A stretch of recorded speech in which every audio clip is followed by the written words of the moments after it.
जय महामृत्युंजय। इस दुनिया का सबसे महान कार्य है एक नए जीव को जीवन देना। वो महिला जो 4 बच्चों की मां है, समाज और प्रकृति के लिए उसका योगदान किसी 1000 करोड़ की कंपनी खड़ी करने वाले से कहीं ज्यादा है।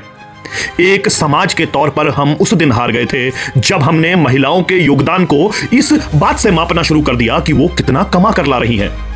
पहले औद्योगिकरण आया और फिर प्रथम व द्वितीय विश्व युद्ध के समय लाखों पुरुष या तो मारे गए या वर्षों तक युद्ध में रहे। ऐसे में अमेरिका जैसे देश युद्ध सामग्री के सबसे बड़े सप्लायर बनकर सुपर पावर बन गए।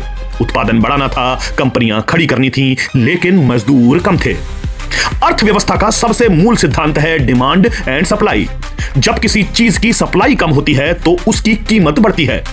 ऐसे में सस्ती लेबर और प्रॉफिट्स बढ़ाने के लिए एक तरीका निकाला गया, महिलाओं को नौकरी के बाजार में लाना। धीरे धीरे इस आर्थिक मजबूरी को नाम दे दिया गया महिला सशक्तिकरण, यानी वुमेन एम्पावरमेंट। पश्चिम ने केवल अपने उत्पाद और सेवाएं ही नहीं, अपने आधुनिकता के विचार को भी पूरी दुनिया में निर्यात किया। जिस उम्र में महिला को मां बन जाना चाहिए, उस समय करियर और एम्बिशन का चूरन देकर स्त्री को कॉर्पोरेट गुलाम बना दिया गया। अर्थव्यवस्था के नाम पर परिवार नष्ट कर दिए गए। अगली पीढ़ी में कितने बच्चे होंगे जो चाचा, ताऊ, मौसी, मामा, बुआ ये सारे रिश्ते देख पाएंगे?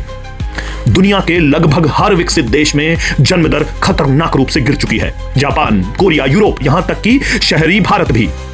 अगर बच्चे केवल मुसलमान ही पैदा करेगा तो वो संपत्ति जिसे कमाने के लिए आप पति पत्नी दिन रात लगे हो, अंत में जाएगी किसी अब्दुल के पास ही। आप नहीं सीखोगे तो समय आपको सिखा ही देगा। आपको दुनिया में लाने वाले मां बाप जिनकी सेवा करने का टाइम आपके पास नहीं है, अपने अंत समय में अकेलेपन से शिकार होकर डिप्रेशन से ही मरेंगे। बच्चों को संस्कार इंस्टाग्राम से ही मिलेंगे। पैसे का इतिहास कुल 5000 साल का है, मगर मानव इतिहास कम से कम 3 लाख साल का। जब दुनिया में पैसे नाम की कोई चीज नहीं थी, दुनिया तो तब भी चलती थी। तो पैसा जीवन का एकमात्र उद्देश्य कैसे हो गया? पुरुषों, जीवन जीने लायक कमा पाओ, क्या आपकी इतनी सी औकात नहीं है? करो दुगनी मेहनत। तुम्हारे बाप दादा भी पत्नी और बिटिया को जो भी चाहिए होता था कैसे भी लेके आते थे।